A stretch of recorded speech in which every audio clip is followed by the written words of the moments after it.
कभी सोचा है कि झूठ बोलने वाला सिर्फ दूसरों को नहीं, खुद को भी धोखा दे रहा होता है। झूठ वक्ती फायदा देता है, लेकिन अंजाम हमेशा शर्मिंदगी होता है। कुरान में अल्लाह फरमाता है, लानत है झूठों पर। सूरह आल इमरान 61। क्या सिर्फ डर के मारे झूठ बोलते हो या अपने फायदे के लिए? याद रखो, सच शायद वक्ती नुकसान दे, मगर दिल का सुकून सिर्फ सच के साथ ही मिलता है।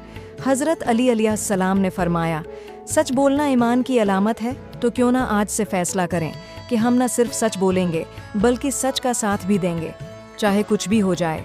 इलाही हमें सच की हिम्मत दे और झूठ से हमेशा बचा ले। आमीन। आज हमने सच और झूठ का फ़र्क समझा, लेकिन ये बस आगाज़ है। कल हम बात करेंगे अल्लाह की नामतों की नाशुक्री के अंजाम पर।